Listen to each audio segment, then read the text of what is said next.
les amis, j'espère que vous avez la forme. Je vous retrouve aujourd'hui pour le résumé global et total du livre Le pouvoir de la confiance en soi de Brian Tracy. Un excellent bouquin. Je réunis donc toutes les vidéos résumées dans cette vidéo. Je vous invite d'ores et déjà à me mettre un énorme like juste en dessous de la vidéo. Ça récompensera le travail qui a été fait sur ce bouquin qui, je vous l'avoue, a été assez important. Ce livre est vraiment excellent et contient énormément d'informations enrichissantes. N'hésitez pas à prendre des notes. Même si vous avez vu les parties, n'hésitez pas à regarder une nouvelle fois cette vidéo. La répétition, les amis, c'est ce qui vous permet justement d'ancrer les informations. Je vous souhaite donc une excellente vidéo. Aujourd'hui, je vais vous résumer de la page numéro 1 à la page précisément 47. Brian Tracy commence par dire dans son livre que avec une meilleure confiance en soi, tout devient possible. Vous faites plus de rencontres, vous faites plus de choses, vous êtes plus à l'aise, vous êtes plus heureux et vous dégagez une assurance qui ne laissera pas indifférent les autres. En effet, je pense que la confiance en soi impacte énormément de domaines dans notre vie et c'est un point qui est extrêmement important. On peut la gagner, mais aussi on peut la perdre très vite. C'est ce qu'on verra d'ailleurs tout au long du résumé de ce bouquin. Après, je vous cite un passage intéressant. Si vous souhaitez connaître l'assurance extérieurement, vous devez exercer intérieurement une intégrité complète. Le fondement de la confiance en soi consiste pour vous à vivre en conformité avec vos valeurs, vos principes fondamentaux, tout en veillant à agir en harmonie avec vos plus grandes aspirations. Très intéressant. Ensuite, pendant un long passage dans le livre, il parle des valeurs et avoir des valeurs qui sont claires dans votre tête, c'est en effet extrêmement intéressant. Ça va vous aider à prendre des décisions, ça va vous aider à gagner en confiance, ça va vous aider en fait sur tout un tas de domaines. Il explique que les entreprises qui ont le plus de résultats aujourd'hui sont des entreprises qui ont écrit des valeurs qui leur sont propres et que toutes les personnes qui travaillent dans l'entreprise connaissent par cœur ces valeurs. Ils agissent ensuite en fonction. Dans la vie personnelle, pour les êtres humains, c'est la même chose. Si vous avez déjà entendu parler des valeurs, mais que vous avez du mal à vous donner des valeurs, imaginez un peu. Et c'est d'ailleurs l'exemple qu'il donne dans le bouquin. Vous imaginez le jour de vos funérailles. Pas très gai, je vous l'accorde. Vous imaginez que vous voyez la scène en fait. Vous voyez cette scène, vous voyez tous vos amis proches, vous voyez votre famille, tous les gens qui comptent pour vous sont présents. Et il y a une personne qui prend le micro pour décrire votre vie. Cette personne décrit tout ce que vous avez réalisé dans votre vie. Elle décrit vos qualités et elle décrit également vos valeurs. Comment voudriez-vous que cette personne vous décrive? Quelles sont les choses qui vous tiennent à cœur et quelles sont les valeurs profondes qui vous définissent et qui sont importantes pour vous? Voilà un exercice qu'il donne dans le livre que je trouve plutôt intéressant. Qu'est-ce qu'il y a comme valeur par exemple? Par exemple, ça peut être, je sais pas, vous avez comme valeur la famille, c'est votre priorité, c'est votre numéro 1, la santé, l'intégrité, l'authenticité, l'argent, le business. Tout ça, c'est des valeurs que vous pouvez vous définir. Une fois que vous avez vos valeurs, vous pouvez en écrire par exemple 5, il va falloir les classer par ordre de priorité. Et il insiste vraiment sur ce point dans ce bouquin parce que c'est très important, je pense, dans un cheminement vers une plus grande confiance dans nos vies. Une fois que par exemple vous avez écrit 5 valeurs, pour les classer, c'est très simple. Vous mettez 5 valeurs sur un bout de papier et ensuite vous vous posez la question, si je devais garder qu'un bout de papier, lequel je garde? Ensuite, il vous reste 4 bouts de papier, vous refaites la même chose. Si je dois garder qu'un seul bout de papier, lequel je garde? Et vous allez définir comme ça, par ordre de priorité, vos 5 par exemple premières valeurs. La clé du bonheur, de l'harmonie, du bien-être et d'une excellente confiance en soi est de vivre en conformité avec ses propres valeurs. Et en effet, quand vous avez un système de valeurs qui est clair dans votre tête et que vous prenez des décisions qui vont à l'encontre de vos valeurs, parce que je sais pas, par exemple, vous allez prendre une décision parce que cette décision va vous faire gagner de l'argent, mais quand vous prenez cette décision, vous allez à l'encontre de vos valeurs. Qu'est-ce que vous faites? Votre niveau de confiance, boum, il chute. Votre estime de vous-même, boum, ça chute également. Quand par contre, vous prenez vos décisions en conformité avec vos valeurs, votre niveau de confiance, boum, il augmente. Votre estime de vous, boum, c'est la même chose, ça augmente. Ensuite, passage très intéressant, on ne gagne pas en confiance en courant après. Ça marche exactement comme le bonheur. On n'est pas heureux dans notre vie en courant après le bonheur. On gagne en confiance en vivant en conformité avec nos valeurs, comme on vient de le voir, et en se fixant et en atteignant des objectifs ambitieux, en allant de l'avant et en ressentant le sentiment d'évoluer, de progresser progresser.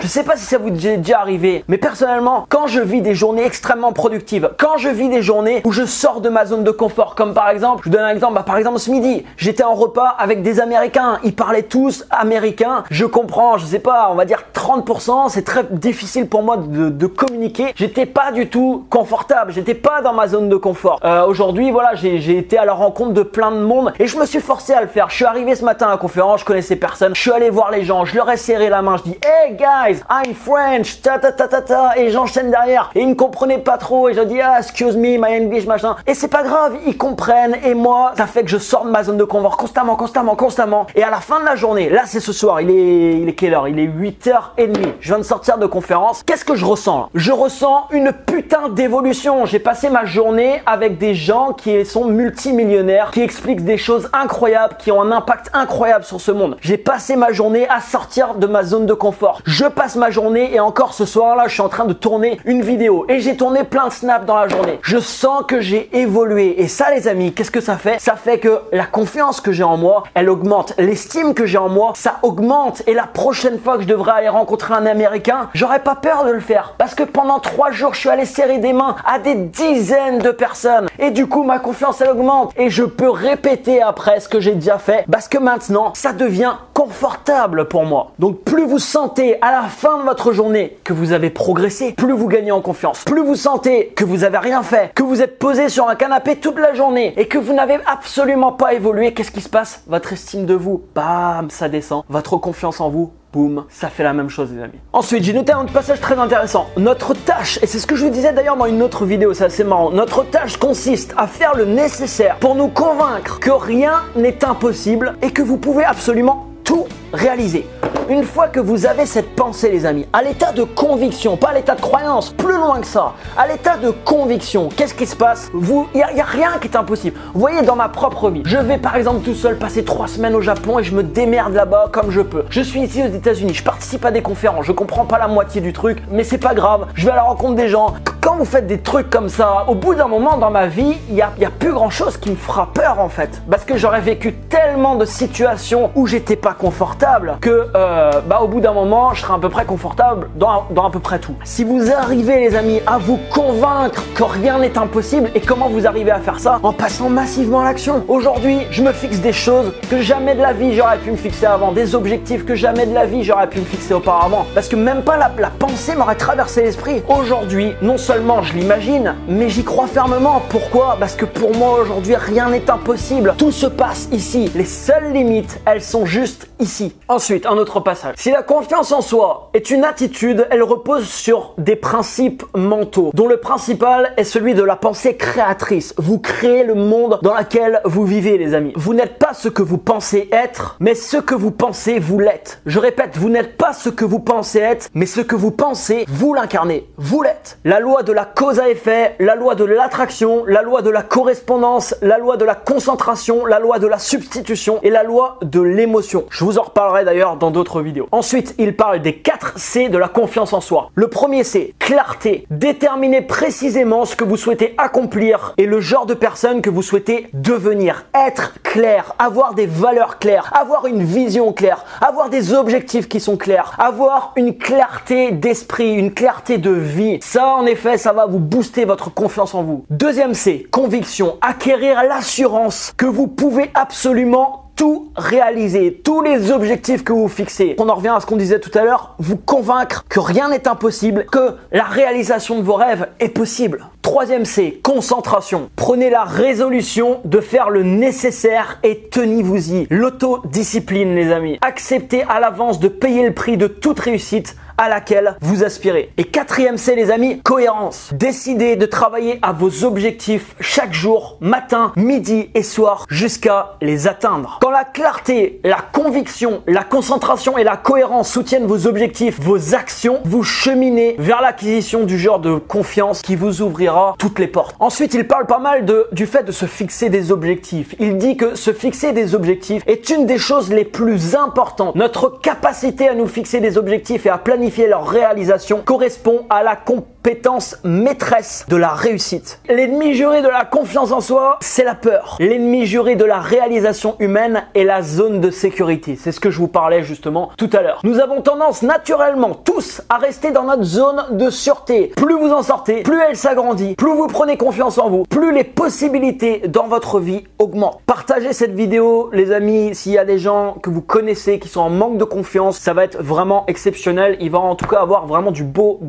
contenu. J'ai vraiment adoré ce bouquin. Je cite: les grands hommes et les grandes femmes sont ceux et celles qui croient fermement avoir été placés sur la terre pour faire de leur vie quelque chose de merveilleux. La grandeur personnelle revient au fait d'avoir un sens de sa destinée et la conviction que ses pensées et son imagination sont les seules vraies limites de ses possibilités. William James a dit: comparé à ce que vous devriez être, nous ne sommes qu'à demi éveillés. Nous ne faisons usage que d'une infime partie de nos ressources physiques et mentales. En gros, l'être humain vit bien en dessous de ses possibilités. Il possède des pouvoirs de diverses sortes qu'il néglige généralement d'utiliser. Le fondateur du magazine Success, Orison Swett Marden, a affirmé un jour: il y a en vous des pouvoirs que si vous parveniez à les découvrir, à les utiliser, feraient de vous tout ce que vous pourriez rêver de devenir ou d'imaginer. Lors d'une étude, les amis, effectuée sur une période de 5 ans auprès de dirigeants dont il a fait mention dans son livre Leader, Warren Bennis a découvert que tous évitaient leur zone de confort. Tous les dirigeants, toutes les personnes qui avaient un énorme succès, les gens qu'il a étudiés, tous évitaient à tout prix leur zone de confort en se fixant, les amis, des objectifs toujours plus ambitieux. Ils vivent leur vie à fond en cherchant toujours à être et à faire plus. Afin d'avoir une confiance en vous inébranlable, vous devez vous percevoir comme un leader et faire ce que le leader font. Vous devez élargir vos horizons jusqu'à les limites de votre potentiel.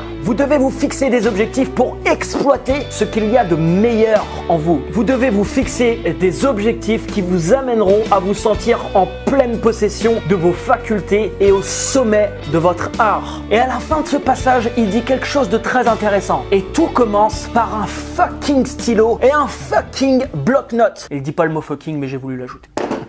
Tout simplement pour noter vos objectifs. C'est ce que je vous disais l'autre jour sur Snapchat quand je vous tournais des snaps quand j'étais à la plage à Pacific Beach. Il est très important de noter ses objectifs sur un papier. Et malheureusement, il y a énormément de personnes qui ont cette information en leur possession, mais qui ne prendront pas quelques minutes pour se poser devant un bloc-notes et pour réfléchir à ce qu'ils veulent réellement de leur vie. Ces mêmes personnes passeront des heures à s'abrutir devant un écran de télé et se poseront la question un jour dans leur vie: pourquoi j'ai pas ce que j'ai dans ma vie? Pourquoi je ne vis pas la vie de mes rêves? Stylo, bloc-notes. Ça commence par là, les amis. Ça commence par là.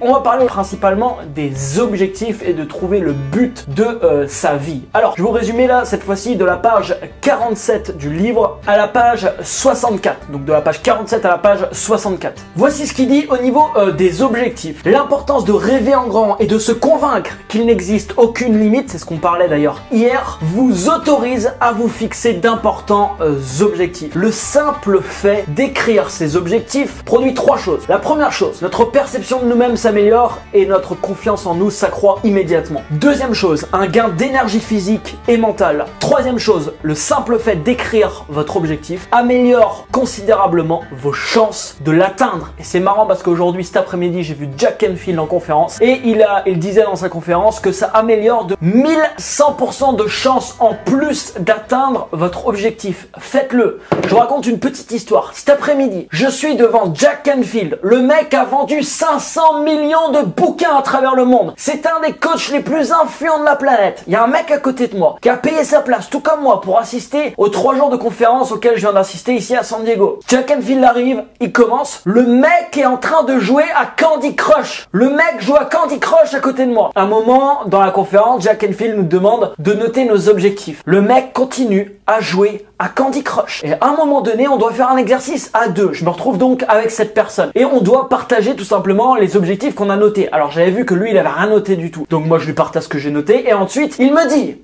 Véridique. Il me regarde et il me dit I want to be successful. I want to be successful. What the fuck? Tu veux devenir successful? Et pendant que le coach le plus influent de la planète est en train de parler, il parle en plus que pendant 2 heures, tu joues à ton putain de Candy Crush? Écris tes putains d'objectifs sur un bout de papier et commence par diriger ton attention là où ça va te permettre d'atteindre tes objectifs. Pas sur Candy Crush. Je me déchaîne un peu parce que Quand j'ai vu cette personne, ça m'a vraiment fait halluciner. Mais encore une fois, c'est une question de choix. J'ai pas essayé de convaincre cette personne, j'ai pas essayé de lui dire tu fais mal, Candy Crush ça va bousiller ta vie, non. Et c'est pas le cas en plus. C'est une question de choix. Il a fait son choix. Pendant que Jack Canfield était en train de parler, ce mec était en train de jouer à Candy Crush. C'est son choix. Et n'hésitez pas à me mettre un énorme pouce juste en dessous de la vidéo si vous aimez ces résumés. Donc ensuite, il dit, il n'existe aucun objectif les amis, irréaliste. Il y a seulement en fait des délais qui sont irréalistes. Il y a une personne, je sais pas, elle va venir devant vous et elle va dire, moi j'ai envie de gagner 1 million d'euros. Est-ce que c'est irréaliste? Non, c'est possible, c'est tout à fait possible. Il y en a plein qui le font et c'est possible également pour toi. Par contre, la personne va dire, je veux gagner 1 million d'euros demain. Alors c'est pas impossible, sauf que là, c'est un délai qui est plus irréaliste. Il va falloir se fixer des délais qui sont quand même réalistes, qui sont logiques et qui peuvent être atteignables. Quand vous fixez en plus des délais qui sont atteignables et que vous atteignez ça, vous enregistrez ça à l'intérieur de vous et boum, c'est pareil, votre confiance en vous, elle augmente. Alors, je vais vous donner des exercices maintenant pour vous fixer des objectifs. Des exercices pour vous trouver en fait les objectifs les plus importants que vous avez dans votre vie et pourquoi pas même trouver le but principal de votre vie. Je vais vous donner 1, 2, 3, 4 exercices. Alors, n'hésitez pas, je vous invite pareil. Dans ces vidéos, je vais vous partager plein d'informations. Mais passez à l'action. Passez à l'action. Sans action, je ne serais pas ici aujourd'hui. Sans action, j'aurais pas assisté aujourd'hui à les conférences. Je ne serais pas à San Diego. Je ne pourrais pas d'ailleurs voyager. Je serais toujours dans un fucking poulailler en train de détourner des fucking dindes. Voilà où je serais sans action. Ok. Exercice numéro 1. Imaginez, alors peut-être que vous avez déjà entendu ça, mais c'est pas grave. Imaginez que vous venez de gagner 1 fucking million de dollars. 1 million de dollars. Il y a 1 million de dollars qui arrive là en instantané sur votre compte. Il est là, vous regardez votre compte et vous voyez 1 million de dollars. Ok. Et que vous puissiez faire avec cet argent absolument tout ce que vous désirez. Donc vous pouvez faire tout ce que vous voulez de ce million. Vous décidez. Qu'est-ce que tu ferais en premier? Qu'est-ce que tu ferais en premier? Où irais-tu? Est-ce que tu irais dans un endroit particulier? Quelles sont les actions que tu prendrais? Quel changement t'apporterait à ta vie? Donc ça c'est le premier exercice. Ça peut vous donner des pistes vraiment intéressantes parce que ça met de côté l'aspect argent. On ne se fixe pas des objectifs pour devenir riche. L'argent, je vous l'ai déjà dit, est une conséquence d'une valeur qu'on apporte aux autres. Deuxième exercice. Décrivez votre style de vie idéal. Ok, quel est votre style de vie idéal? Quelle est votre journée idéale? Si vous deveniez demain vivre la journée parfaite, la journée idéale, bah ça serait quoi? Ça ressemblerait à quoi? Dans quelle région du monde, par exemple, est-ce que tu souhaiterais habiter? Pour quel genre d'entreprise est-ce que tu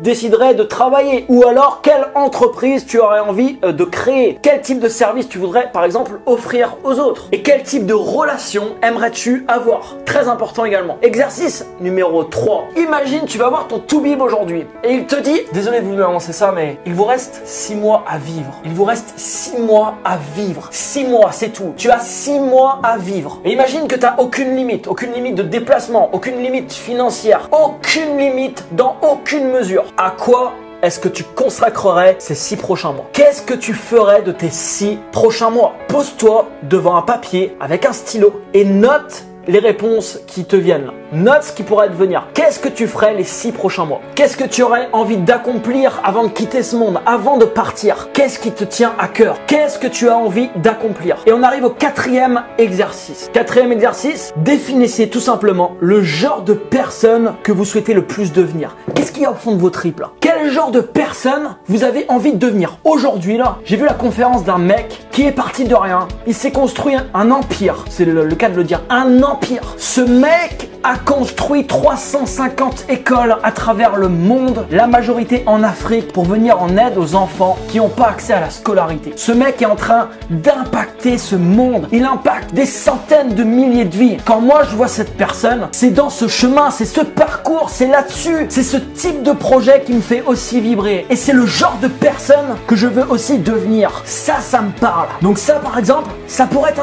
un de mes objectifs. Créer, par exemple, mon association. Impacter positivement ce monde. Créer une différence. Ça, c'est un de mes objectifs. Quand tu définis la personne que tu souhaites devenir, c'est tant dans ta vie professionnelle, mais également dans ta vie personnelle. Ça touche les deux. Goethe a dit un jour, avant d'avoir quelque chose, il faut d'abord être quelqu'un. C'est très important à comprendre. Si vous devenez conscient de cette phrase, que vous l'intégrez pleinement, que vous la comprenez pleinement, vous comprenez beaucoup de choses derrière. Avant d'avoir quelque chose, vous devez d'abord être quelque chose. Vous devez d'abord incarner ce que vous désirez se voir manifester à l'extérieur dans votre vie. Ensuite, dans le bouquin, il dit donc, une fois que vous avez mis vos objectifs par écrit, répertoriez-les en plusieurs catégories. Par exemple, vous avez les objectifs familiaux et personnels, première catégorie. Deuxième catégorie, vous avez les objectifs éducatifs et visant l'amélioration de soi-même. Troisième catégorie, vous avez les objectifs spirituels. Quatrième catégorie, vous avez les objectifs qui visent la santé et votre forme physique. Cinquième catégorie, vous avez les objectifs financiers. Sixième catégorie, les objectifs sociaux et communautaires. Répertoriez vos objectifs en fonction de ces différentes catégories. Ensuite, ce qu'il vous reste à faire, les amis, c'est de mettre vos objectifs par ordre de priorité. C'est la même chose que ce qu'on a vu hier par rapport à vos valeurs. Très important, faites-le, définissez vos valeurs. Ça vous permet d'augmenter aussi votre confiance en vous. Faites la même chose pour vos objectifs. Donc choisissez, les amis, celui vraiment qui compte le plus à vos yeux. Vous le mettez en tête de liste et ainsi de suite pour les autres. Ensuite, voilà ce qu'il dit. Voilà la clé de votre réussite. La discipline mentale consistant à vous fixer des objectifs et à les répertorier pour ensuite déterminer votre but principal ou votre objectif principal. Alors, important les amis, votre objectif principal doit être mesurable. Ce que l'on mesure s'accomplit. Donc vous pouvez par exemple choisir une date réaliste, on revient à ce qu'on disait tout à l'heure, mais une date qui est aussi ambitieuse. Une date réaliste et aussi ambitieuse. Et notez cette date. Si c'est un objectif, les amis, qui va prendre plusieurs années, par exemple, vous visez sur 2, 3, 5, 10 ans, divisez cet objectif en petites parties sur des petits objectifs de 30 jours ou de 60 jours. Et ce qu'il est important de faire après, les amis, c'est de fêter chaque victoire. Vous vous fixez un objectif sur les 30 prochains jours. Vous atteignez cet objectif, fêtez-le. Allez vous faire un restaurant avec votre copine, avec votre mec, avec quelqu'un qui est important pour vous. Faites n'importe quoi, mais fêtez-le. Fêtez la victoire. Pourquoi? C'est pareil, il le dit dans son bouquin, ça s'ancre. Les victoires s'ancrent. Et du coup, vous aurez inconsciemment envie à chaque fois d'atteindre les différents objectifs que vous fixez. Donc c'est important, fêtez vos victoires. Ensuite, il passe au chapitre numéro 3, la maîtrise de soi. Selon Maxwell Maltz, Maxwell quelque chose, je crois que c'est Maxwell Maltz ou Maxwell Maltz. C'est l'auteur de Psycho-Cybernetics, c'est un excellent bouquin que je vous recommande d'ailleurs. Donc ce Maxwell dit, vous avez en vous-même, à l'heure actuelle, le pouvoir de réaliser des choses que vous n'auriez jamais cru possibles. Et ce pouvoir se mettra à ta disposition dès que tu modifieras tes croyances. Vos limites ne sont pas assujetties au temps et à l'espace. Seules vos croyances et votre foi en ce que vous estimez être possible d'accomplir déterminera vos limites. On en revient, les amis, à ce qu'on disait hier. Une des plus grandes joies, les amis, de l'existence humaine consiste à trouver sa véritable place, l'emploi ou le métier auquel on est vraiment destiné, puis à s'y investir corps et âme en y excellant. Selon Fox, ce qu'il y a de plus remarquable là-dedans, c'est qu'on a presque toujours une idée de ce dont il s'agit. Il suffit, alors je mets le mot suffit entre guillemets, il suffit d'écouter sa voix intérieure, puis de se fier à la direction que l'on reçoit. Et une excellente méthode, les amis, de développer cette voix intérieure, c'est de faire le vide mentalement. C'est de couper toutes ces pensées qui nous traversent l'esprit à la vitesse de la lumière, tout le temps. Et comment vous pouvez faire ça? Par exemple, en méditant. Tous les matins, aujourd'hui, tous les matins, je me lève et 5 minutes après, je démarre une séance de méditation. Je me pose pendant 10 minutes et je fais le vide. Et ce vide me permet d'accéder, entre guillemets, à la source, entre guillemets, à des informations auxquelles je n'aurais pas accès si j'étais toujours dans le bruit. Dans la suite du bouquin, il dit: notre vie peut prendre un tournant quand nous avons le courage de faire ce qu'on désire faire afin de déterminer le travail idéal. Et il donne 6 approches différentes qu'on peut employer pour trouver ce travail idéal. Première approche, alors c'est plus un questionnement qu'il faut avoir en fait sur soi. Vous pouvez vous poser la question: quel talent, capacité et compétences possédez-vous et qui vous semblent naturelles? On a tous des compétences, on a tous des choses qui nous semblent plus naturelles que d'autres. d'autres. N'hésitez pas à les marquer. Deuxième point, qu'êtes-vous parvenu à faire avec facilité et excellence par le passé alors que cela semblait difficile à d'autres personnes? C'est pareil, il y a plein de gens qui font des trucs et ça leur paraît compliqué. Vous arrivez, ça paraît logique que pour vous ça connecte tout de suite là-haut et vous le faites facilement. Ça peut être des excellentes indications sur ce que vous devez faire tout simplement. Troisième point, quelle matière à l'école et quelle dimension de votre travail vous ont naturellement plu? Quatrième point, il faudra peut-être questionner vos parents pour ce point-là. Qu'aimiez-vous faire le plus entre vos 7 et 14 ans? Donc entre vos 7 ans et vos 14 ans, qu'est-ce que vous aimiez faire le plus? Il dit c'est pareil que ça peut être un excellent indicateur. On arrive au sixième point, quel travail ou quelle activité vous procure un haut niveau de bien-être, de bonheur, d'énergie et qui vous font perdre la notion du temps. Chaque personne a été mise sur terre en étant dotée d'une combinaison unique de talents qui la différencie de toutes les autres personnes. Ensuite, il cite plusieurs études qui ont été faites. Bon, je vous épargne les détails parce que sinon ça va être un peu trop long. Là, je vais vous faire un résumé encore que de 20 pages. Je pense qu'on va mettre un petit peu de temps avant de résumer tout le bouquin. Il y a tellement d'informations qui sont importantes que je tiens à vous les donner. Alors, les leaders investissent leur temps et leur énergie dans ce qui leur permet de tirer le meilleur rendement d'eux-mêmes et de leur énergie mentale et émotionnelle. Les leaders de cette planète, généralement, ils refusent d'accepter des emplois ou des travails dans des domaines qui leur permettraient pas d'exceller. Les gens ils doivent vraiment se demander ce que je suis en train de foutre, ceux qui me croisent. Surtout qu'ils comprennent rien à ce que je dis. Ensuite, il donne une question intéressante à se poser. Est-ce que ce que vous faites actuellement correspond à la meilleure chose que vous pouvez faire compte tenu de votre combinaison particulière de talents et de compétences? Une question très importante à se poser. Il y a quelques années, Marsha Sinatar a écrit un livre intitulé Do What You Love, The Money Will Follow. En gros, faites ce que vous aimez, l'argent suivra. Le fameux pont, là c'est impressionnant quand vous êtes devant. Ok, je vais tourner la suite. Ici, le décor est plutôt sympa. Donc ensuite, il donne une question intéressante pour savoir si vous occupez le bon poste. Cette question elle est simple les amis. Continueriez-vous à occuper le même poste si vous deveniez millionnaire?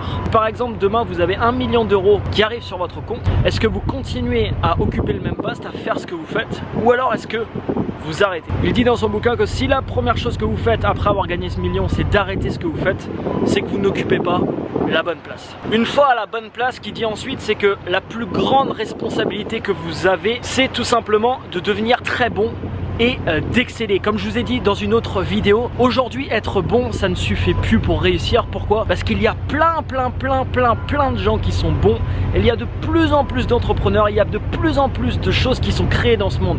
Il y a plein de gens qui sont bons. Pour vous démarquer aujourd'hui, vous devez exceller dans ce que vous faites. Dans le bouquin, il parle d'une étude, pareil, je vous ai parlé un peu des détails, mais il dit tout simplement que les chercheurs de cette étude sont venus à la conclusion qu'il faut plusieurs milliers d'heures de recherche et de pratique pour s'accomplir de manière exceptionnelle dans n'importe quel domaine complexe ou sphère professionnelle exigeante. Bien qu'il existe des prodiges les amis, très rares sont les gens qui arrivent à atteindre la réussite en très peu de temps. Et en effet, ça va être à force de faire que vous allez progresser et que vous allez pouvoir exceller dans votre domaine. Il parle ensuite justement de ça, puisqu'il parle de la loi de l'amélioration progressive. Il dit qu'elle constitue la clé d'un avenir illimité de réussite, de prospérité et de confiance en soi. Peu importe quel est votre point de départ les amis, tout ce qui compte c'est votre destination. Alors qu'est-ce qu'il entend par la loi de l'amélioration progressive? C'est le fait de répéter des centaines voire des milliers de fois des actions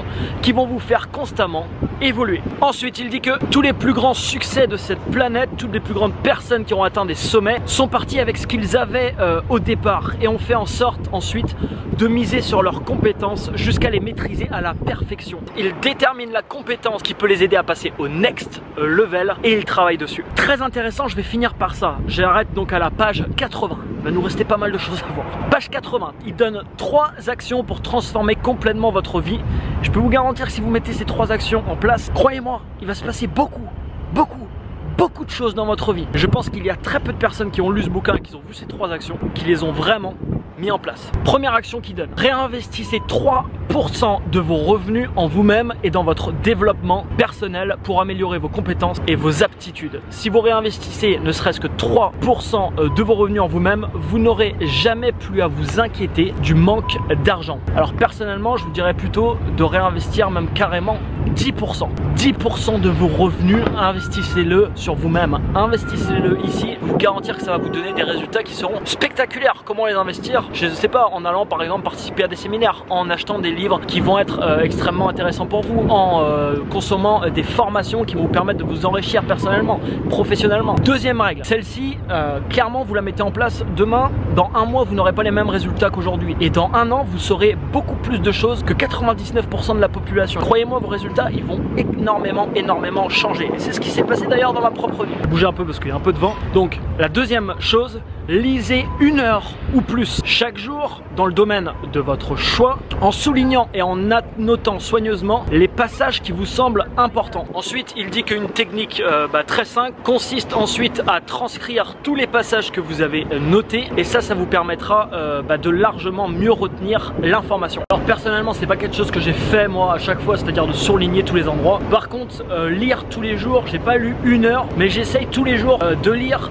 Et ça a eu vraiment un énorme impact sur ma vie. Et ça, c'est quelque chose qui est disponible pour tout le monde. Les livres coûtent 10 ou 15 euros sur Amazon. Par contre, l'information qui est contenue à l'intérieur de ces livres, ça vaut 10 fois, 100 fois, 1000 fois, 10 000 fois plus que ça. Et ensuite, numéro 3, c'est quelque chose aussi que je fais quasiment à chaque fois. Il dit, dans votre voiture, dès que vous prenez votre voiture ou quand vous êtes dans les transports en commun, écoutez des enregistrements audio, de conférences, de vidéos YouTube, de livres audio. Vous avez plein d'audio que vous pouvez télécharger sur internet. Et c'est pareil, optimisez votre temps. Quand vous êtes en voiture, donc vous pouvez rien faire d'autre, vous êtes obligé de conduire.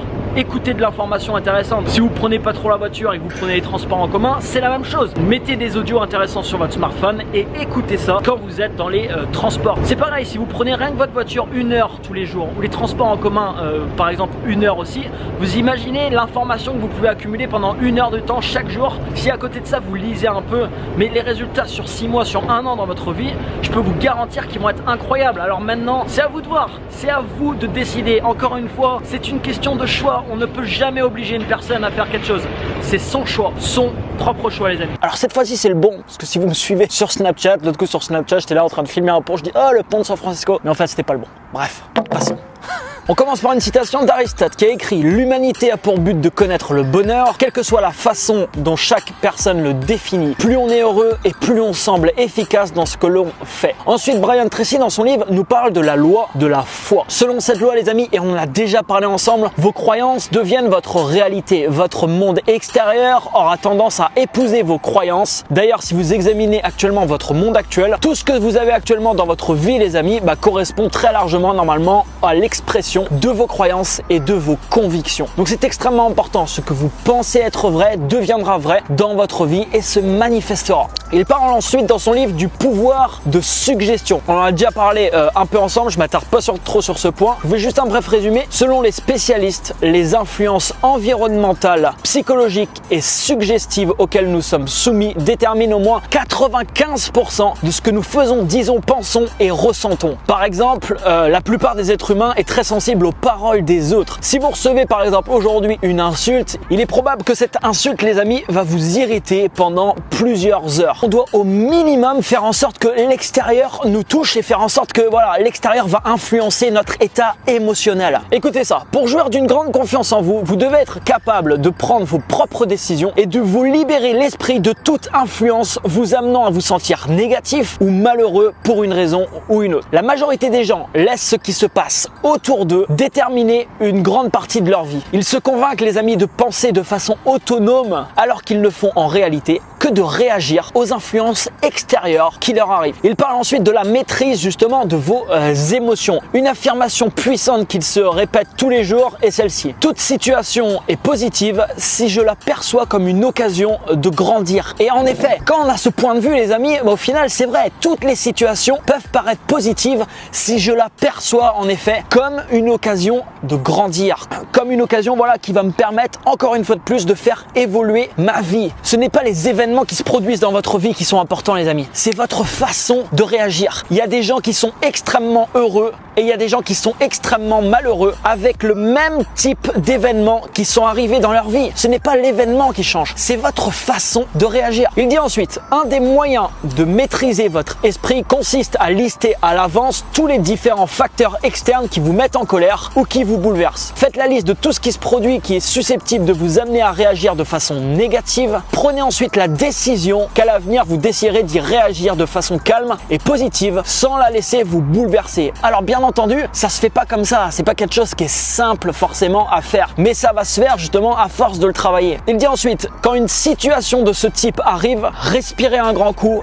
et gardez votre sang-froid. Plus vous vous exercez à cet exercice et plus ça deviendra facile, plus vous serez aux commandes de votre esprit et plus donc vous serez aux commandes de vos réactions émotionnelles. Ensuite, il parle de pouvoir de l'autosuggestion. C'est pareil, je vais pas y revenir, on en a beaucoup parlé, le fait de se répéter des informations. Je vous donne juste un peu ce qu'il raconte dessus. Donc il dit tout simplement, comme je vous disais dans d'autres vidéos, que la force de vous répéter des messages, ça, les informations s'insèrent dans votre inconscient. Et quand vous avez une information où vous êtes convaincu qu'elle est vraie, qu'est-ce qui se passe dans votre vie? Vous agissez en conséquence. Si je me sens capable de faire quelque chose et que j'en suis pleinement convaincu, je vais le faire. Il parle ensuite de la responsabilité. Il dit que la maîtrise complète de votre conscient et de votre inconscient commence là où vous acceptiez l'entière responsabilité de tout ce que vous pensez, dites et faites. Vous êtes responsable de tout ce qui arrive et surtout de vos réactions inévitables de la vie de tous les jours. Prendre l'entière responsabilité de notre vie nous permet d'avancer à pas de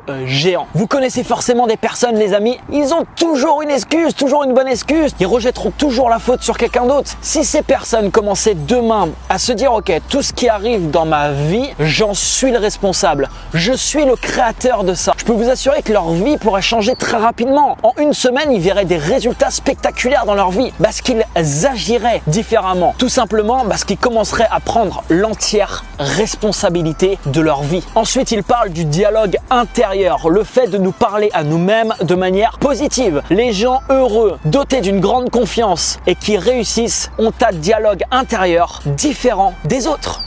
Il y a combien de personnes qui se disent qu'ils sont des merdes? Il y a combien de personnes qui se disent j'y arriverai pas, je suis trop comme ça, je suis trop ceci, j'ai foiré, je manque de confiance, ceci. Mais tout ça, ça a une répercussion à l'extérieur. Quand vous changez votre dialogue intérieur, quand vous commencez à vous dire des choses positives, qu'est-ce qui se passe? Vous allez commencer, pareil, ça fonctionne de la même manière que l'autosuggestion. Vous allez commencer à être convaincu des informations que vous vous dites à vous-même et vous allez donc agir en conséquence. Non seulement vous allez agir en conséquence, mais les émotions que vous allez ressentir seront en conséquence des affirmations que vous allez vous dire. Et donc, vous allez vous sentir bien, vous allez vous sentir confiant. La meilleure façon de se sentir confiant, heureux, en pleine possession de ses moyens, capable de tout faire, c'est premièrement de s'en convaincre personnellement. Ensuite, j'ai marqué un passage intéressant. Il dit, il se peut que pour améliorer sa confiance en soi, l'affirmation la plus puissante de toutes consiste à se dire encore et toujours de 50 à 100 fois par jour, j'en suis capable,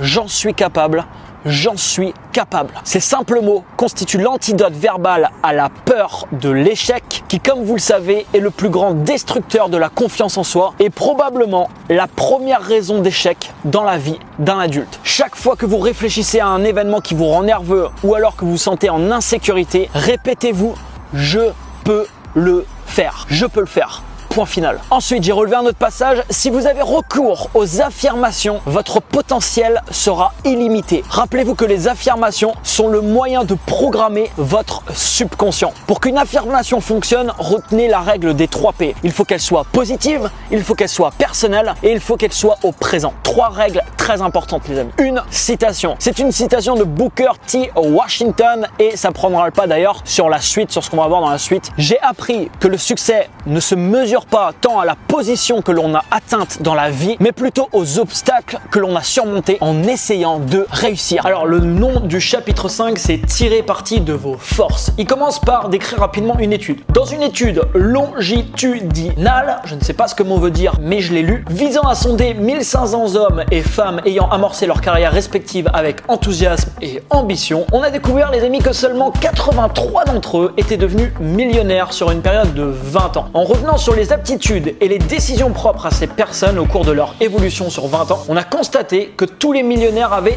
une chose en commun. Ils avaient tous choisi un domaine qui leur plaisait et avaient ensuite excellé dans ce domaine. La réussite, la richesse et le bonheur semblent se produire lorsqu'une personne s'investissait pleinement dans ses activités. Les gens fortunés ayant participé à cette étude ne s'étaient jamais donné pour but de gagner beaucoup d'argent. Et c'est ça qui est intéressant. Au lieu de ça, ils s'étaient employés à découvrir le domaine dans lequel ils se plaisaient réellement, puis à s'y consacrer. L'argent avait suivi. L'envers de cette équation, les amis, correspond au fait que nous ne serons jamais heureux dans notre vie tant que nous n'avons pas trouvé le moyen de mettre à profit nos capacités humaines uniques dans notre vie privée et dans notre carrière. C'est vrai que c'est extrêmement important quand vous êtes en train de faire ce pourquoi vous êtes ici, quand vous êtes vraiment enthousiaste dans ce que vous faites, mais forcément votre niveau de bonheur, boum, ça monte, votre enthousiasme, ça monte. Vous avez beaucoup plus d'énergie, vous avez envie de faire les choses. Le matin, bam, vous avez envie de sortir du lit. Pourquoi? Parce que vous aimez ce que vous faites. Et ça fait une énorme différence dans votre vie. Ensuite, il dit, conjointement avec l'intégrité, valeur très importante, le courage constitue la qualité la plus importante que l'on puisse posséder si l'on désire être heureux et sûr de soi. Si l'intégrité correspond au fait d'être honnête envers nous-mêmes, alors le courage correspond à celui d'avoir la force d'esprit nécessaire pour suivre la direction que son cœur veut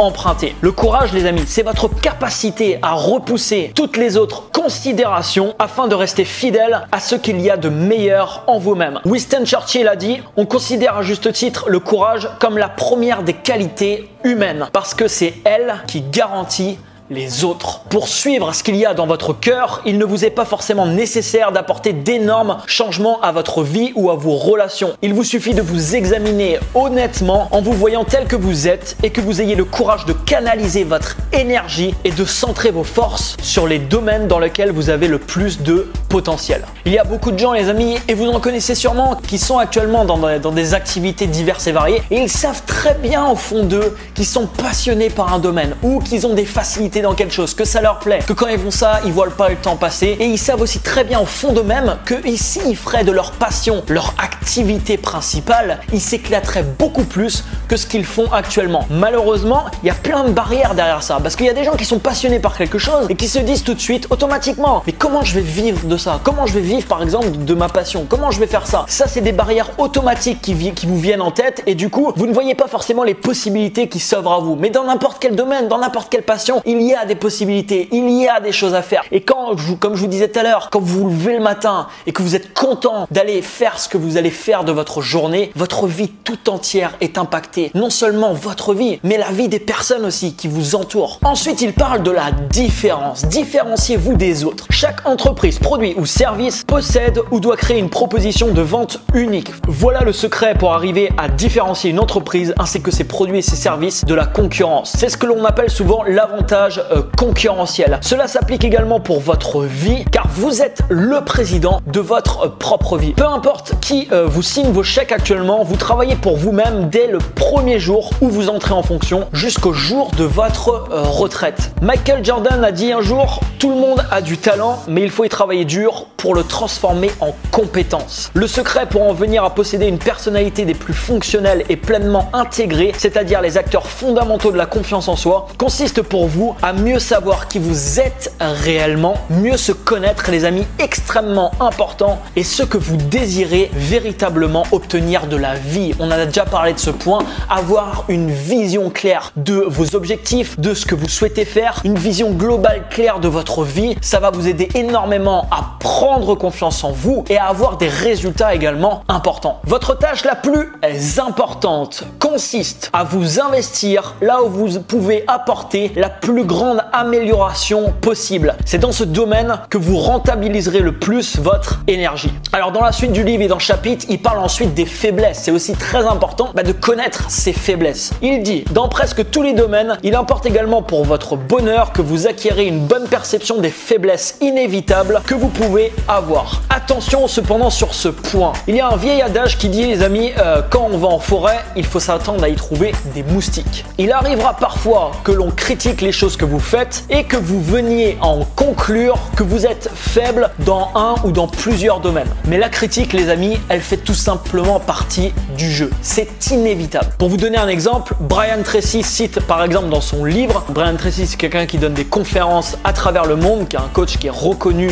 mondialement, qui a écrit beaucoup de livres à succès également. Et il dit comme ça que de temps en temps, lors de ces conférences, il y a quelques personnes, ça arrive, qui viennent le voir pour lui dire que ça leur a pas plu, pour tout un tas de raisons diverses et variées. Alors comme il dit, même si 80% des avis qu'il reçoit sont extrêmement positifs, il explique qu'il y aura toujours des gens, pour une raison ou une autre, qui seront mécontents. Vous découvrirez que peu importe ce que vous faites, vous n'échapperez pas aux critiques, les amis. Et ça, il faut l'accepter. Il faut l'accepter parce que c'est inévitable. Et il ne faut pas se faire une montagne d'une critique que vous allez recevoir. C'est pareil, on en a parlé dans un épisode précédent, le contrôle de votre esprit, le contrôle de votre état émotionnel. Le fait de ne pas se mettre dans un état merdique parce que quelqu'un vous a dit, je sais pas, à midi que vous étiez un connard, ou alors que ce que vous êtes en train de faire, c'est de la merde. Parce qu'il y a des gens, malheureusement, si on leur dit ça, pendant des heures, ils vont penser à ça et leur état émotionnel va automatiquement chuter. Le point le plus important à retenir par rapport à vos forces et vos faiblesses est celui-ci. Tout le monde possède les deux. Il y a des domaines sur lesquels vous êtes fort et il y en a d'autres dans lesquels vous pouvez en venir à exceller de manière extraordinaire. Il y a des domaines par contre dans lesquels vous êtes faible et auxquels vous ne devriez probablement pas accorder de temps ni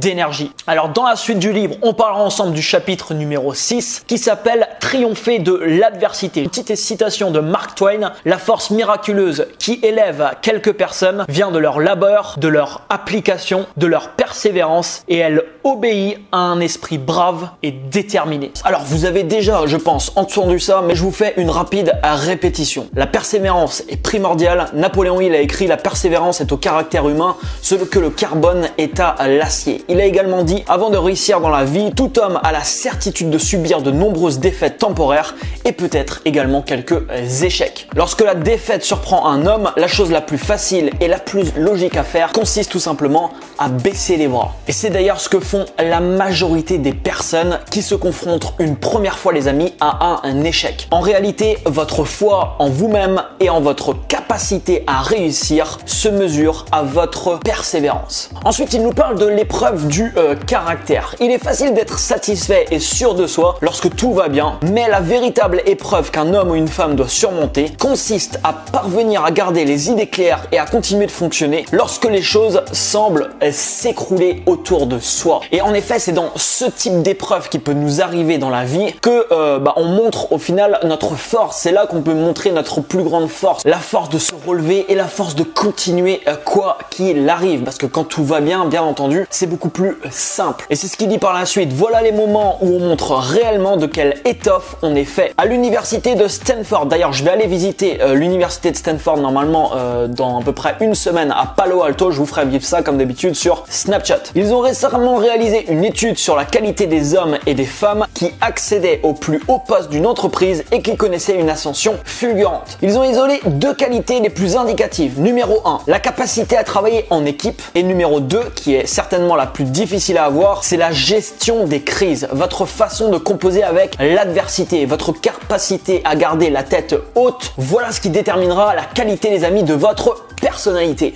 Et l'histoire l'a démontré d'ailleurs. Elle a démontré que les plus grands leaders de ce monde ont dû faire face dans leur vie à d'importantes défaites et à de nombreux passages dans leur vie où ça a été généralement très compliqué. Il parle ensuite des entreprises. Dans une entreprise, même chose, il y a des hauts et les bas. Si vous avez la capacité de résoudre les problèmes qui vous arrivent, vous prenez de l'ampleur, et en prenant de l'ampleur, les amis, qu'est-ce qui vous arrive? Il vous arrive malheureusement des problèmes plus conséquents. Dans votre vie, c'est la même chose. Imaginez que vous voulez monter quelque chose, un business, quelque chose, une chaîne YouTube, n'importe quoi. Vous allez être confronté à généralement des petits challenges, des petits problèmes au début. Plus vous prenez de l'ampleur, plus votre entreprise prend de l'ampleur, plus vous avez de clients, plus vous avez d'audience, plus vous avez de choses qui se passent, et voilà, vous êtes en train de vraiment monter. Qu'est-ce qui se passe? Le type de problème auquel vous allez être confronté, c'est des problèmes pareils qui sont de plus en plus conséquents. Si vous êtes capable de résoudre ce genre de problème à chaque fois, voyez ça comme des épreuves. On vous met devant un problème. Si vous arrivez à le surmonter, vous pouvez passer au next level. Par contre, si vous n'arrivez pas à surmonter ce problème, ça sert à rien de passer au niveau supérieur, parce qu'au niveau supérieur, les amis, il y aura des problèmes encore plus conséquents. Peter Drucker a dit: une entreprise reste sur les rails aussi longtemps qu'elle continue de rapporter suffisamment d'argent pour payer le prix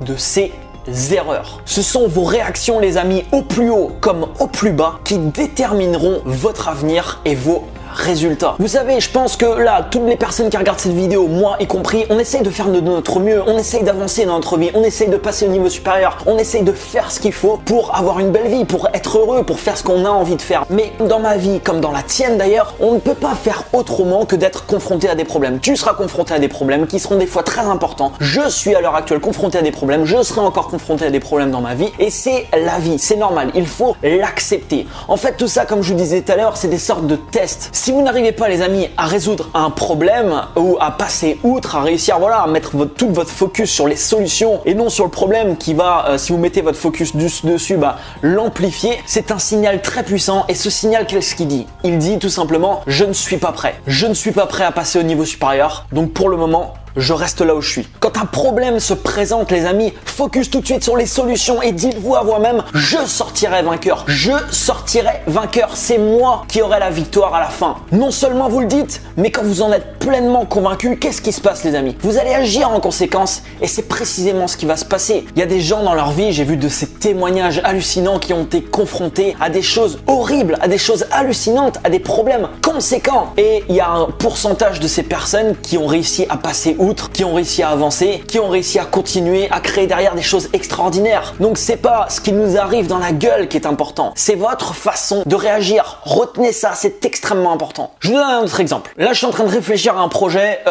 projet que j'aimerais mettre en place. Je sais pas, en tout cas, j'y réfléchis. Ce projet va nécessiter plusieurs centaines de milliers d'euros d'investissement. Plusieurs centaines de milliers d'euros d'investissement. Et j'accepte, les amis, le fait que je peux échouer. J'accepte le fait que voilà, il peut avoir un énorme problème, ça peut ne pas se passer comme prévu et je peux échouer. Et c'est en acceptant pleinement de ça que je vais pouvoir le lancer et que je suis pas freiné par la peur de l'échec qui, comme Brian Tracy, je vous le rappelle, le disait dans son livre, la peur de l'échec qui est l'obstacle numéro 1 à la réussite des êtres humains. Alors bien entendu, tout mon focus est concentré sur la victoire, je ne me concentre absolument pas sur l'échec, mais je suis parfaitement conscient que ça peut arriver, mais je ne laisse pas cette peur dicter mes propres choix. Stanley Jude a écrit « Ne craignez pas l'échec, ne gaspillez pas votre énergie à tenter de masquer vos échecs, tirez-en plutôt des leçons et passez au défi suivant. » Il n'y a rien de mal dans le fait d'échouer. Si vous n'échouez jamais, les amis, vous ne grandirez jamais. Le fondateur d'IBM s'appelle Thomas J. Watson. Un jour, un journaliste est venu le voir et lui a posé cette question. Comment peut-on connaître rapidement une grande réussite? Voici ce qu'il a répondu. Tu veux réussir? Alors double ton taux d'échec. Double ton taux d'échec. Pourquoi? Parce que la victoire, elle se trouve derrière. Ensuite, dans le chapitre, il dit « Finalement, vous triomphez de l'adversité en vous dotant de valeurs, d'objectifs et de plans bien définis, ainsi qu'en exerçant une maîtrise complète de votre esprit, de vos pensées, vous gagnerez en pensant à la victoire et en refusant d'envisager la possibilité de perdre. » C'est ce que disait Will Smith d'ailleurs dans une interview. Je n'ai pas de plan B, même s'il est conscient pareil que ce qu'il fait, ça peut ne pas marcher. Pourquoi? Parce que avoir un plan B, c'est émettre la possibilité que le plan A ne fonctionne pas. Et moi, je suis pareil, quand je démarre quelque chose, comme je vous disais tout à l'heure, je concentre absolument tout mon focus sur le fait que ça va marcher. Mais bien entendu, dans ma vie, je sais parfaitement que oui, je vais subir d'autres échecs. J'en ai déjà subi et je vais en subir d'autres. Mais les échecs que je vais subir par la suite, ça sera en fait des victoires parce que c'est eux qui vont m'amener précisément là où j'ai envie d'aller. La persévérance, il dit ensuite, est directement reliée au courage. Le courage nécessaire pour tenir le coup en dépit de l'adversité et de la déception. Parce que bien sûr, quand vous faites quelque chose, vous êtes à fond dans un truc, vous vous lancez pleinement dedans et ça marche pas. Et bien entendu, vous êtes déçu. Vous allez être déçu, ça va entraîner ça généralement une baisse de morale et qu'est-ce qui se passe? La majorité des gens à ce moment-là vont arrêter et vont stopper. En fait, que dites-vous que les résultats que vous avez, c'est juste une façon plus intelligente de recommencer de zéro avec de nouvelles informations. Vous avez en votre possession de nouvelles informations. Ce que vous avez fait n'a pas marché. C'est que dans ce que vous avez mis en place, il y a quelque chose qui va pas. Avec ces nouvelles informations, vous pouvez recommencer, mais de manière, cette fois-ci, plus intelligente. Et il est là le cadeau. Il est là le cadeau de l'échec, les amis. Votre foi en vous-même. On a déjà parlé de la foi, les amis, très important. Vous sert de fondation profonde à votre confiance en vous, sur lequel vous bâtir une vie extraordinaire. Vous devenez plus positif, plus optimiste et plus difficile à arrêter dans tout ce que vous faites quand vous avez une foi absolue en vous-même et en vos capacités. Alors, le chapitre s'intitule « La confiance en soi en action ». Il commence par dire cela. Pour réaliser tous vos objectifs que vous fixez, un des meilleurs exercices que vous puissiez faire consiste à vous demander deux choses. La première chose, qu'est-ce qui me limite? Et c'est vrai que quand on se pose cette question consciemment, qu'est-ce qui me limite? Il n'y a rien. Il n'y a absolument rien qui me limite, à part moi-même. Deuxième question, quel facteur au juste déterminera la rapidité avec laquelle je réaliserai mon objectif? Également très important. Votre capacité à découvrir ce qui vous limite constitue une des meilleures démonstrations de votre intelligence. Si vous déterminez aujourd'hui qu'il y a quelque chose en particulier qui vous limite dans l'accomplissement de vos objectifs ou dans le fait d'atteindre un objectif bien précis dans votre vie, démerdez-vous pour faire en sorte qu'il ne vous limitera plus dans votre vie, et en l'identifiant, ça devient déjà beaucoup plus simple. Votre capacité à l'éliminer correspond à l'une des meilleures démonstrations de la compétence avec laquelle vous pourrez accomplir tout ce que vous désirez. Ensuite, il dit, en étudiant tout ce que l'on a écrit au sujet de la réussite personnelle, j'en suis venu à la conclusion que notre degré de confiance en nous constitue probablement le facteur élémentaire de toute réalisation. Vous imaginez cette phrase est vraiment très puissante. Et c'est vrai qu'il y a énormément de sphères dans votre vie qui sont directement reliées à la confiance en soi. Et c'est très important pour ça de comprendre ça, d'en devenir conscient, de travailler dessus pour faire en sorte que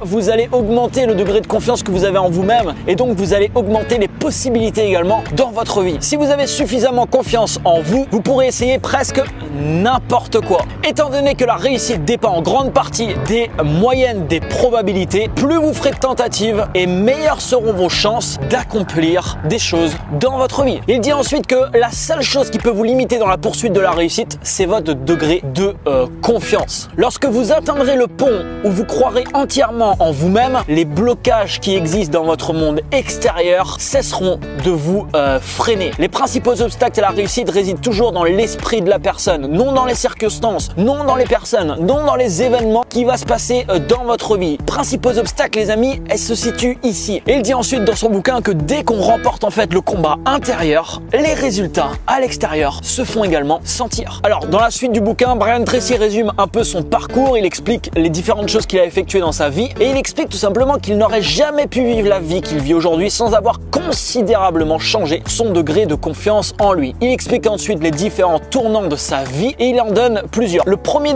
tournant dans sa vie, ça a été de se rendre compte que les problèmes qu'il rencontrait à l'école et avec les autres, il avait beaucoup de mal à communiquer avec les autres, découlaient en fait directement de sa propre personnalité. Il a compris que s'il voulait changer les choses, il fallait qu'il change lui-même sa personnalité. Le deuxième tournant dans sa vie est survenu quand il était pauvre. Il était alors âgé de 20 ans, il vivait dans un minuscule appartement et travaillait comme ouvrier. Il a compris à ce moment-là que son avenir relevait entièrement de sa propre responsabilité. On a déjà parlé de la responsabilité, les amis, très important. Il a compris à ce moment-là que si son revenu, son travail, ses relations lui déplaisaient, il a compris qu'il devait travailler sur lui pour apporter les changements nécessaires, car une chose est sûre, ça n'allait pas changer tout seul par un coup de baguette magique. Que font la majorité des gens, les amis, qui n'aiment pas ce qu'ils font pour se construire une vie meilleure? Il y a beaucoup de gens, par exemple, qui vont jouer au loto. J'ai pris les chiffres tout à l'heure. Regardez ça, écoutez ça. 17,4 millions en France. 17,4 millions de personnes ont joué au loto en 2015. Vous voulez savoir le nombre de personnes qui sont devenues millionnaires grâce au loto?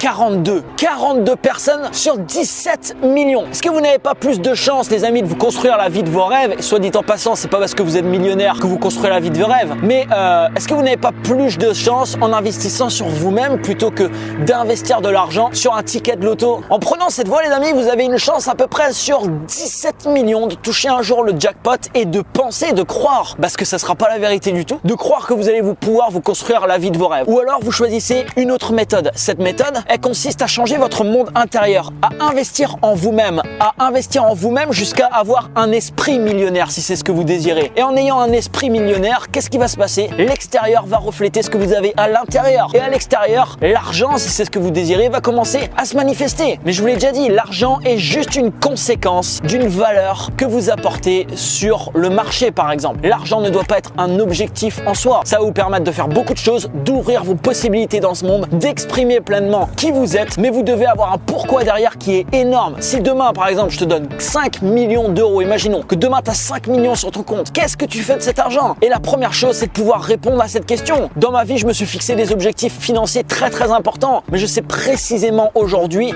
qu'est-ce que cet argent va me permettre d'accomplir et quel impact je vais pouvoir avoir dans ce monde grâce à cet argent. Fin de la parenthèse. Le troisième tournant dans sa vie est survenu lorsqu'il a découvert l'importance de se fixer des objectifs. On en a parlé les amis. Un fucking stylo et un fucking bout de papier. C'est tout ce qu'il vous faut pour commencer. Ensuite, il parle de 3 grandes idées qu'il a acceptées et qui ont fait en sorte de transformer sa vie. Numéro 1, accepter la responsabilité de sa propre personne. Ainsi, tout ce que l'on est et tout ce que l'on devient est relié directement à notre responsabilité. Numéro 2, accepter que l'on puisse changer sa situation simplement en travaillant sur soi-même et en apprenant les choses à savoir pour s'améliorer. Numéro 3, se fixer des objectifs clairs, accompagnés d'échéances par rapport aux choses que l'on désire obtenir et travailler ensuite chaque jour à concrétiser ses objectifs. Il parle ensuite d'un 4e tournant. La raison même qui l'a poussé à écrire ce livre correspond à sa découverte du fait qu'il pouvait acquérir n'importe quelle compétence qu'il jugeait nécessaire à sa réussite et à son propre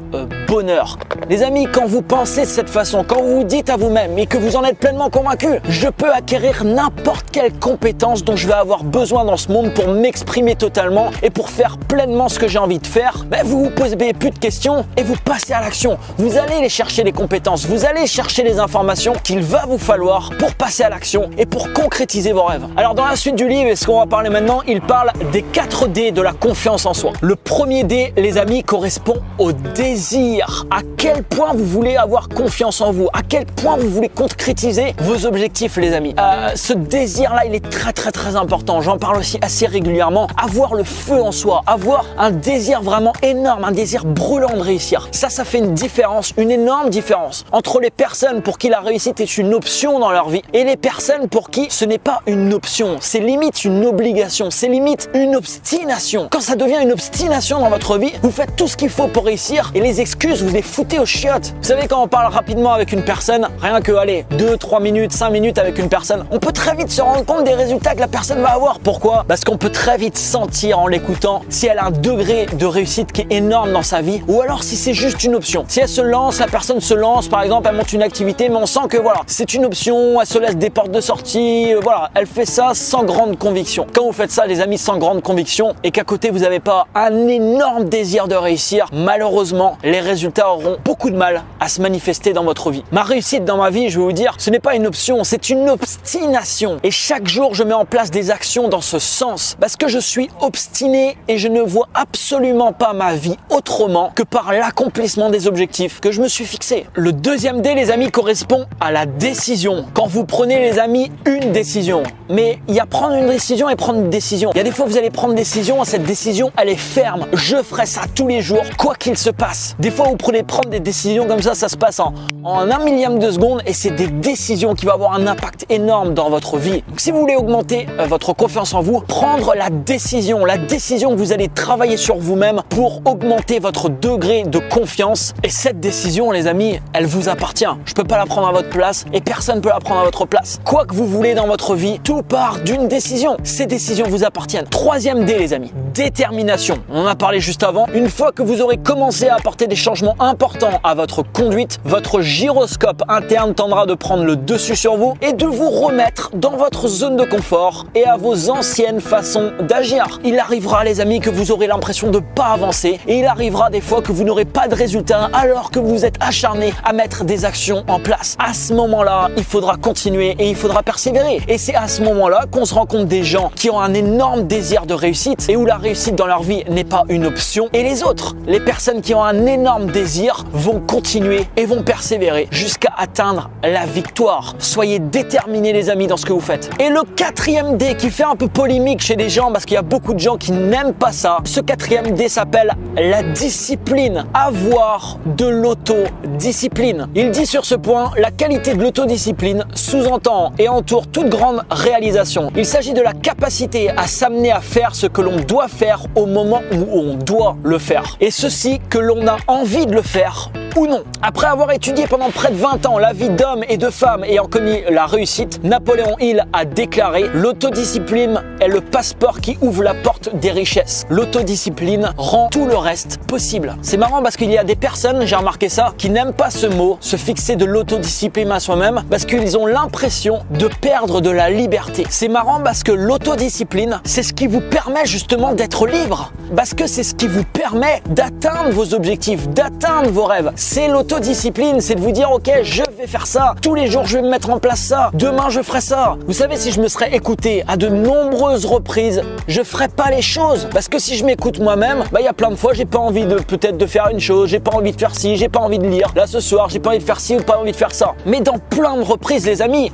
je ne me laisse pas le choix. Je ne me laisse pas le choix. Que j'ai envie ou non de faire quelque chose, je sais consciemment que cette chose va me faire évoluer. Et donc je le fais. Alors bien sûr, je suis pas un robot, je suis un être humain comme tout le monde. Donc il y a des fois où il m'arrive, bien entendu, de ne pas faire quelque chose que je m'étais fixé. Bien entendu, ça m'arrive à moi aussi. Mais j'essaye au maximum de le limiter. Pour finir, il dit: la dernière clé de la confiance en soi qu'il donne se résume dans cette pensée de Dorothy Brandy, émise en 1935. L'autoroute qui mène à la réussite consiste à agir comme s'il était impossible d'échouer, et c'est ce qu'il arrivera si vous agissez comme ça. La véritable différence qui existe entre les gagnants et les perdants est la même qui existe entre le fait d'agir et celui de se trouver des excuses. C'est aussi celle qui différencie les acteurs qui font tourner le monde des simples spectateurs qui le regardent tourner. Il se peut que la plus grande responsabilité que vous ayez envers vous-même consiste à devenir une personne d'action. D'une action, les amis, découlent des résultats. Votre tâche principale consiste à faire tout ce qui est en votre pouvoir, à renverser tous les obstacles et à escalader tous les sommets afin de devenir la personne dynamique, impossible à arrêter et irrésistiblement sûre